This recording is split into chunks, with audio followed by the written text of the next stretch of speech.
Assalamualaikum warahmatullahi wabarakatuh.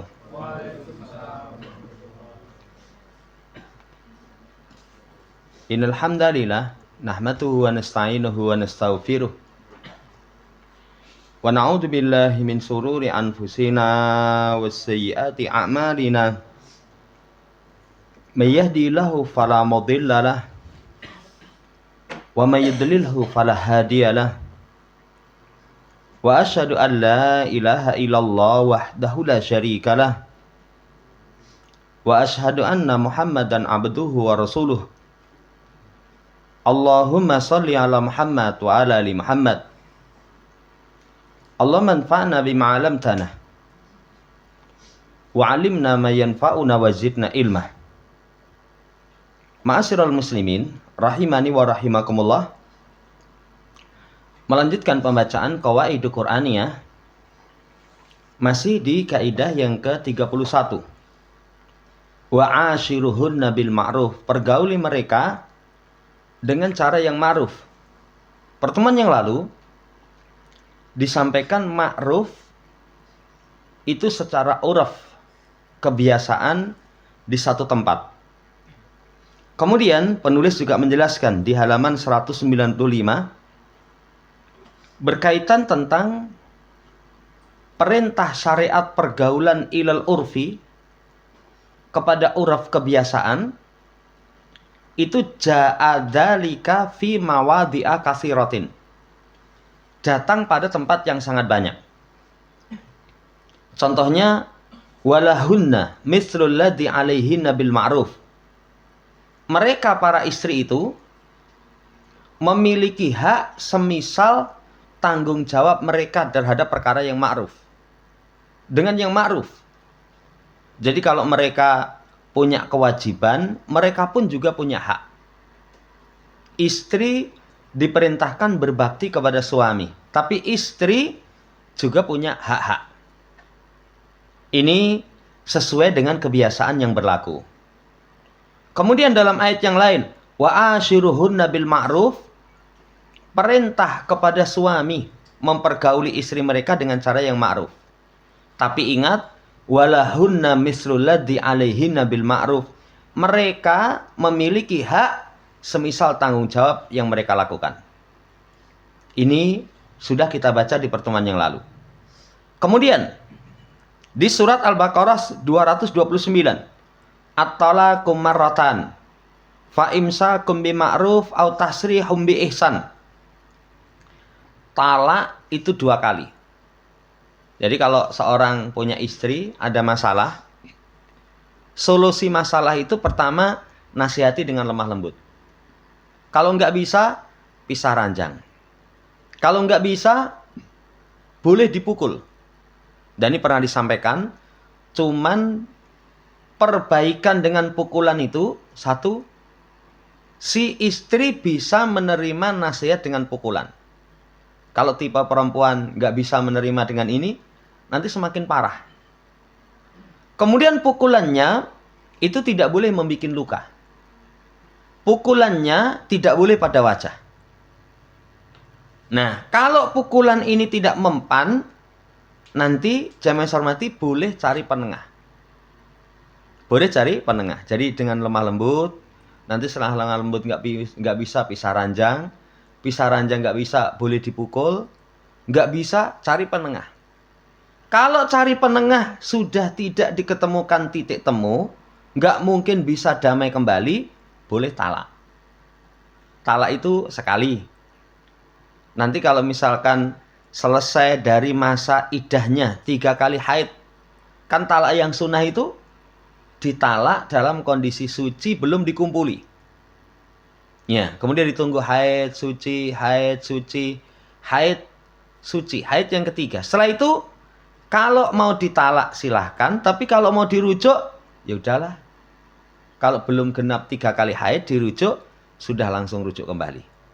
Hidup bersama, ada masalah, talak lagi. Berarti jatuh talak 2. Kalau saat jatuh talak 1, talak 2, masih ada 2 kemungkinan. Imsakum bima'ruf, au tasrihun bil ihsan. Itu tahan dengan cara yang ma'ruf. Kalau tahan dengan cara yang ma'ruf, ya wis, kita rujuk aja, ya. Cuman masa lalunya jangan diungkit-ungkit. Kalau sudah kembali rujuk, ya wis, tahan dengan cara yang ma'ruf. Tapi kalau misalkan enggak, sudah enggak mungkin bisa bersama, itu pun lepaskan dengan cara yang baik. Lepaskan dengan cara yang baik itu, ya sudah dipisah. Dan kalau sudah pisah, ya wis, jangan nanti sing suami menjelek-jelekkan istri, sing istri menjelek-jelekkan suami. Suami mendoakan istri, istri mendoakan suami, donga elek. Lah, muga-muga sampai mati ra entuk bojo neh. Ya nggak boleh, kalau memang dilepas, lepas dengan cara yang baik. Bahkan nanti ketika memiliki anak, anaknya jangan diikutkan. Kan kadang kalau orang nggak bijaksana, pisah. Anaknya dikatutke. Wah, ngene moro ngene bapakmu tak gecek, anaknya harus digecek itu. Anaknya ketika ikut bapaknya, wah ngene nilik ibumu wis ditenono. Loh, anak jangan diikutkan, itu permasalahan kedua orang tua. 2 kali, kalau setelah itu misalkan rujuk, talak lagi, sudah nggak bisa imsak bima'ruf, harus pisah. Kecuali nanti si wanita itu dinikahi laki-laki lain dengan pernikahan yang tulus, kemudian dalam perjalanannya ada masalah, cerai lagi, baru boleh kembali kepada mantan suami yang pertama.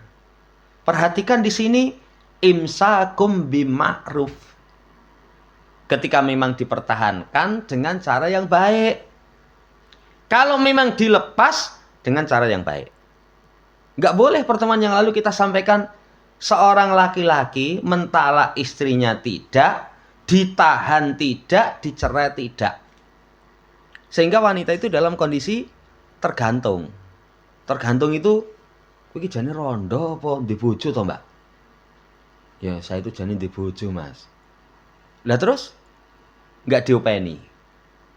Secara status memiliki suami, tapi berkaitan dengan hak-haknya sebagai istri nggak dipenuhi. Itu namanya menggantung, dalam kondisi tergantung.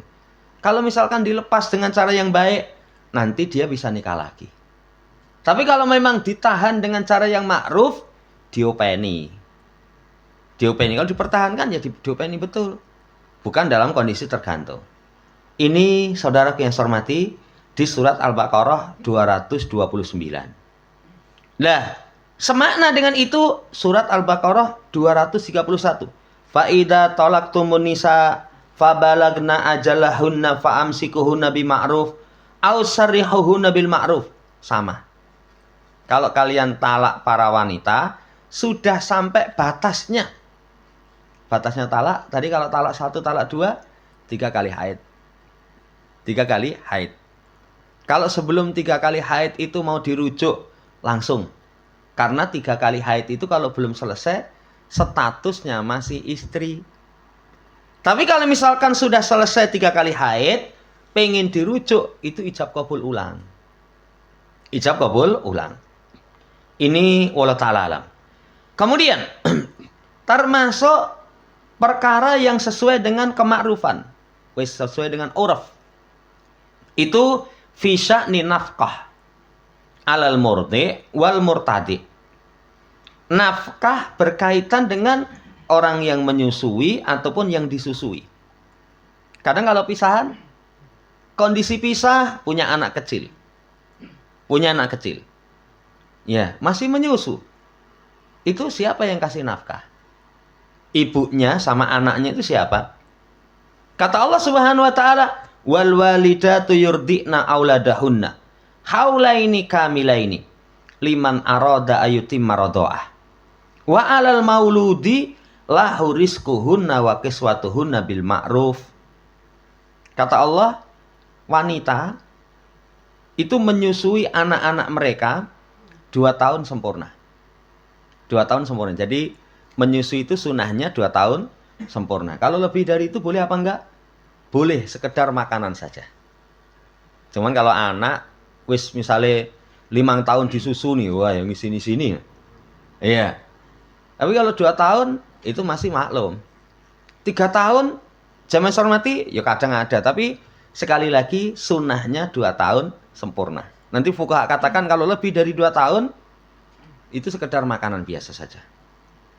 Siapa yang ingin menyempurnakan susuan, kemudian alal maulud, yang dilahirkan itu mereka punya hak rezeki pakaian dengan cara yang ma'ruf. Berarti seorang suami kasih nafkah kepada istri, kepada anak. Kasih nafkah kepada istri, kepada anak. Kalau dalam kondisi masih menjadi istrinya, jelas seorang suami berkewajiban kasih nafkah kepada anak dan istrinya. Tapi kalau misalkan istri ditalak dalam kondisi anaknya masih kecil, suami memberikan nafkah kepada anaknya, kepada ibunya yang menyusui. Tapi kalau sudah tidak menyusui, suami hanya memberikan nafkah kepada anak. Hanya memberikan nafkah kepada anak. Ini saudara yang saya hormati, berkaitan dengan nafkah. Tapi lihat catatannya, bil ma'ruf. Sesuai dengan kema'rufan. Sesuai dengan kema'rufan. It laisat nafqatul hina kan nafqatil fakir. Wala nafqatul mausir kal mu'sir. Ya, cuman nafkahnya orang yang kaya itu tidak seperti nafkahnya orang yang fakir. Kapan saya baca ada orang nafkahnya kepada anak itu sebulan 20 juta. Bocah itu sasi 20 juta itu. Wah, ini penghasilannya ya sebulan jangan tanya.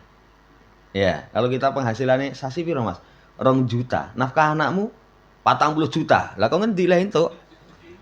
Ya. Nafkah orang yang kaya tidak seperti nafkah orang yang fakir. Tidak seperti nafkah orang yang fakir. Sesuai dengan kemampuan. Kalau seorang mampunya misalkan berapalah, ya seperti itu. Orang yang dalam kondisi mudah tidak seperti orang yang dalam kondisi sulit. Ini berkaitan dengan nafkah. Kembalinya kepada bil ma'ruf, dengan cara yang ma'ruf. Disesuaikan. Wallahu ta'ala alam. Kemudian wali adimi mauqi hadil ma'ani allati dalat 'alaiha hadhil qaidah Qur'aniyah, karena agungnya ya makna-makna yang ditunjukkan atasnya kaidah Quran ini, wa asiruhunna bil ma'ruf, akadan Nabi SAW hadil hukuk, maka Nabi kuatkan hak-hak ini fi a'dami majma'in arafat hundunya fidalikal waqt, yang Nabi itu tekankan pada perkumpulan yang paling agung yang penduduk dunia tahu pada waktu itu. Beliau berkhutbah pada hari Arafah. Arafah itu kan pertemuan yang seluruh manusia yang melaksanakan ibadah haji.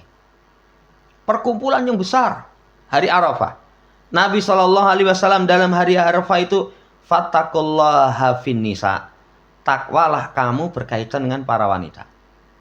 Fa innakum akhadtumuhunna bi amanillah, karena kalian ambil mereka itu dengan jaminan. Ya, dengan tanggungan dari Allah Subhanahu wa taala. Perintahnya Nabi supaya bertakwa kepada para wanita. Apa bentuk takwa kepada para wanita, kepada istri-istri kita? Sudah panjang lebar sejak awal. Pergaulan yang baik. Kemudian kalau mereka itu punya kewajiban, mereka pun juga punya hak. Jangan sampai seorang suami hanya menuntut hak tapi lupa tanggung jawab. Wanita itu punya hak tapi juga punya kewajiban. Suami punya hak tapi juga punya kewajiban. Lah ini betul-betul diperhatikan. Apalagi masalah nafkah. Bahkan nanti dalam ayat, kekuatan kepemimpinan dalam keluarga itu 2. Ar-rijalu qawwamuna 'alan nisa bima fadhalallahu ba'dakum 'ala ba'd wa bima anfaqu min amwalihim. Laki-laki pemimpin bagi para wanita dengan sebab 2. Satu, Allah lebihkan laki-laki. Laki-laki itu kelebihannya fisik, kecerdasan akal, ya, kelebihan mereka. Perempuan itu diberi nafkah. 2 ini yang menjadikan kuat. Tapi coba 2 ini, kita laki-laki tidak memiliki sifat kelaki-lakian. Pernah disampaikan, fisik kalah dengan istri boleh, tapi kita laki-laki. Kowe karo bojomu, wah separone no. Lang bobotku gur swidak, bojoku itu 120 misalkan ya. Iya. Itu separuh nih. Tapi saudaraku yang saya hormati, kita tetap laki-laki, pemimpin. Keputusan diambil. Sampai saya pernah sampaikan, kalau seorang istri punya suami, tapi suaminya itu gur menang, klenyam gitu. Itu dilatih sifat kepemimpinan. Diberikan hak sifat kepemimpinan. Apa contohnya? Kalau misalkan ada satu urusan, si istri cerdas pinter, iki sing paling bagus itu A. Nggak boleh dia pokoknya A mas, manut A. Ya, kayak usul lo, ngolak ra cetha. Nggak boleh seperti itu. Tetap nanti dia kasih kepada suaminya. Ki piye nak piye mas? A apa B? Walaupun si istri paham, paling udah klenyam manut kono lah. Jangan manut, kamu sebagai pemimpin. Itu dilatih supaya memiliki sifat kepemimpinan. Yang kedua, nafkah. Kalau dua hal ini tidak ada dalam diri suami, nanti kepemimpinannya nggak kuat. Kepemimpinannya nggak kuat. Apalagi urusan berkaitan dengan nafkah. Kalau suami nggak punya penghasilan, ngakon istri, kowe iki mbok metu nganggo jilbab sing rapi gitu loh. Menengah, kuotae ra tak tokokne ra gablek no. Ya, itu kita ngandani aja wangsulannya kayak gitu itu. Ya, wong arep ngopi, Dit Bu, nggak ngopi. Nanti kurang kekuatan. Kembali, jamaah hormati, ini penting sekali. Jadi luar biasa. Nabi sampaikan di khutbah hari Arafah. Takwalah kepada Allah berkaitan dengan para wanita. Para wanita. Wastahlaltum furujahunna bi kalimatillah. Kalian halalkan kemaluan-kemaluan mereka dengan kalimat Allah. Walakum alaihinna alla yutikna furusakum ahadan takrahuna. Dan kalian memiliki hak atas mereka. Jangan sampai mereka itu memasukkan salah seorang kepada tempat tidur kalian, orang yang kalian tidak suka. Jadi termasuk haknya suami, istri tidak boleh memasukkan orang-orang yang suami tidak suka. Tidak suka itu bisa koncone ning elek. Kan ada kadang ya koncone istri moro tapi mempengaruhi. Ngomong karo bojone, aku wis ngene iki. Bojoku gelem ya karemu, ora gelem ya karemu. Wah, untuk pelajaran. Akhirnya ngomong sama suami, gelem ya karemu, ora karemu. Ya. Kemudian ketemu dengan orang. Orang itu menceritakan tentang kondisinya. Beraninya kepada suaminya. Untuk pelajaran akhirnya wani kepada suami. Kowe kok berubah toh? Goro-goro kancamu sok joleh dolan rene. Enggak boleh main ke sini contohnya. Itu haknya suami, hanya suami. Atau misalkan ada kadang perempuan main itu kadang juga enggak memperhatikan adab. Wis omahe cilik dolan ra mulih-mulih gitu loh. Lah suami ini arep mlebu. Waduh, ana wedok ora mlebu. Ya, kadang bingung. Kadang mau ke kamar mandi saja bingung. Kan ada orang rumah itu tidak terpisah. Kalau terpisah nyaman, ada tempat tamu, nanti tamunya ada kamar mandinya misalkan. Itu terpisah dengan ruangan keluarga. Kadang nggak punya adab, kemudian ngomong, sok dolan suwe-suwe. Atau kalau mau dolan sasar ini. Gitu. Jamaah hormati, seperti itu diperbolehkan. Sampai dalam fatwa mertua. Ya, tapi kalau mertuanya itu misalkan jelek, memiliki akhlak yang buruk, kemudian datang memberikan pengaruh yang buruk kepada anak perempuannya. Suami katakan, sok mbok yen rene rasa wae lah. Boleh itu. Ini diperbolehkan. Itu haknya suami. Fa in fa'alna dzalika. Ya. Kalau mereka melakukan, artinya orang-orang yang tidak suka ngeyel dilebokne. Fadribuhunna darban ghairu mubarrih. Pukul mereka pukulan yang tidak membuat luka. Cuman tadi kita sampaikan, kapan boleh memperbaiki istri dengan pukulan? Kan tahapan pertama, nasihati lemah lembut. Nasihat lemah lembut saja, dengan perempuan itu butuh waktu, butuh kalimat, butuh tempat. Waktunya tepat. Waktu ini pas nesu buat kandani, ya dalila wis hafal aku. Ya, kita bawakan dalila wis hafal. Tempatnya tidak pas, nesu itu. Nesu. Iya. Orang katakan makhluk satu ini nggak pernah mau kalah kok. Mau kalah. Yang kemarin saya cerita itu hari raya setelah Idul Fitri. Itu kalau budaya masyarakat kita kan istri minta maaf kepada suami. Suami minta maaf ya selama setahun ini mungkin bikin hatimu sedih, sering bikin marah sama kamu. Iya. Tapi masih di akhir di akhir kalimat itu masih ada kalimat tambahan. Apa tambahannya? Tapi saya gawe nesuku itu untuk kebaikanmu gitu. Jadi kita njaluk maaf ning tetep ora rumangsa salah. Ora rumangsa salah. Lah ini nanti nasihat lemah lembut pun butuh kalimat, waktu, tempat. Pisah ranjang. Ya, kemudian setelah itu boleh dipukul. Catatan ketika memukul, satu, menerima nasihat dengan pukulan. Yang kedua, kata Nabi, darban ghairu mubarih, tidak boleh membuat luka. Kalau sampai tulangnya patah ya nggak boleh. Nggak boleh. Makanya kalau mukul itu pukulan yang sekedar pendidikan, bukan pelampiasan emosi. Kalau bahasa polisi itu dengan terarah dan terukur. Terarah itu tempatnya tahu, tapi terukur. Plek, gitu saja. Yang diarah itu nanti jiwanya, bukan fisiknya. Tapi kalau tak terap ke tendangan 1 inci, ya kelengar-kelengar nanti membuat luka, nggak boleh, tidak diperbolehkan. Wallahu ta'ala alam. Walahunna alaikum rizquhunna wa kiswatuhunna bil ma'ruf. Mereka pun punya hak atas kalian. Kalian punya kewajiban memberikan rizki, memberikan pakaian. Jadi istri punya hak untuk diberikan nafkah. Dan nafkahnya itu semisal kalian. Nanti kalau dalam hadis, makan, kasih makan apa yang kamu makan. Kasih minum apa yang kamu minum.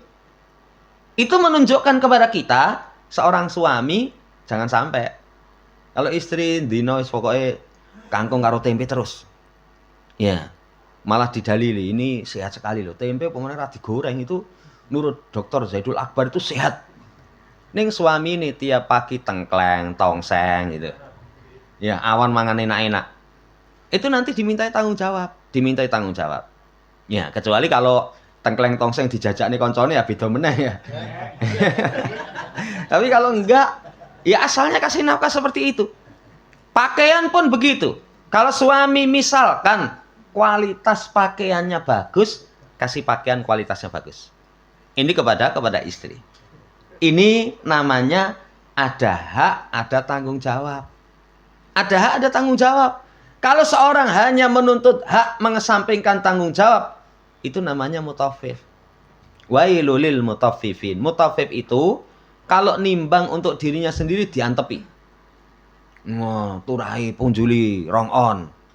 Tapi kalau nimbang untuk orang lain harusnya sekilo cuman 9 on.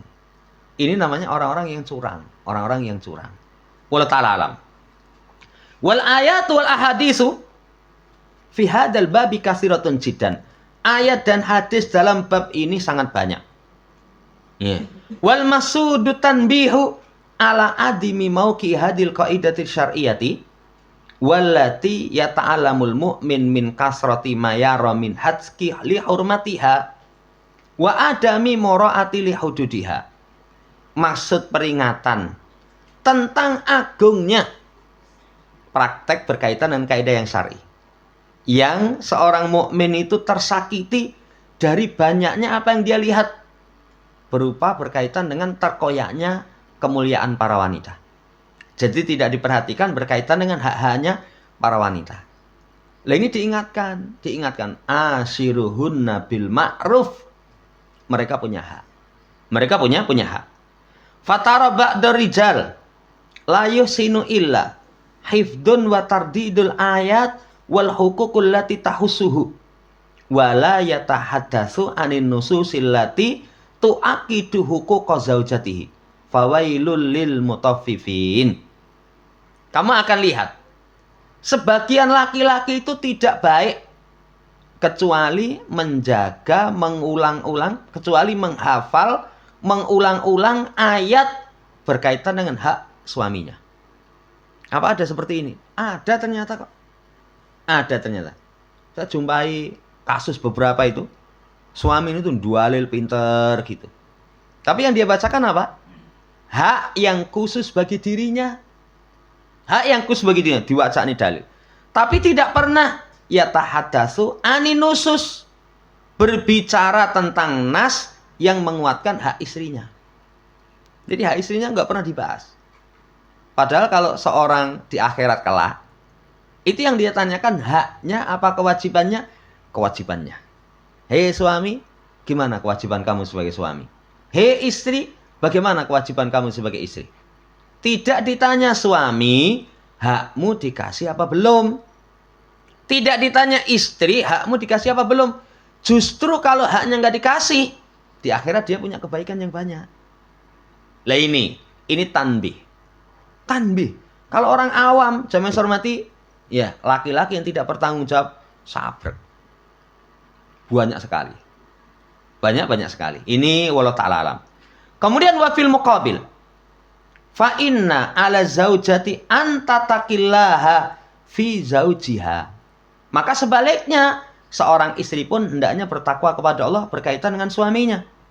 Wa antakuma bihukukihi qadrat taqati.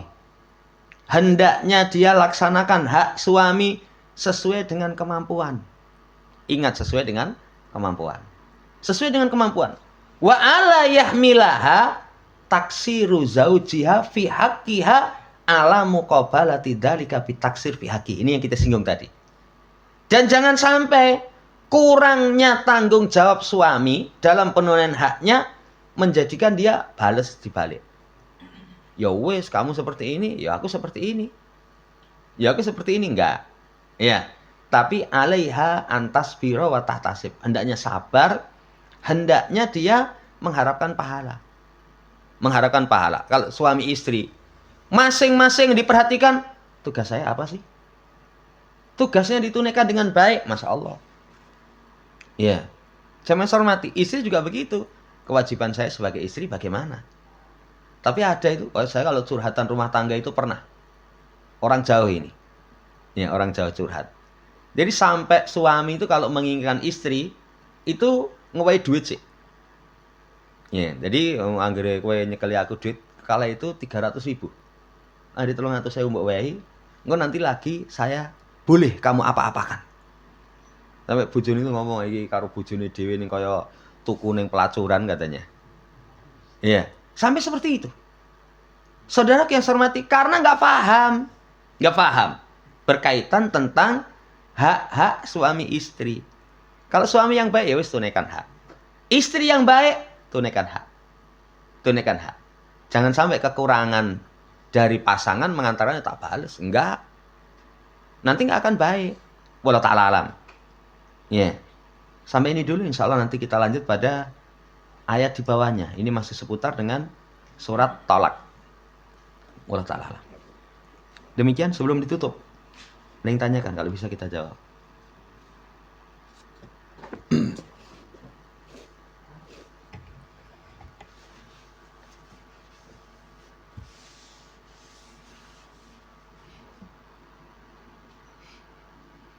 Cukup. Subhanakallahumma rabbana bihamdika asyhadu an la ilaha illa anta astaghfiruka wa atubu ilaik. Assalamualaikum warahmatullahi wabarakatuh.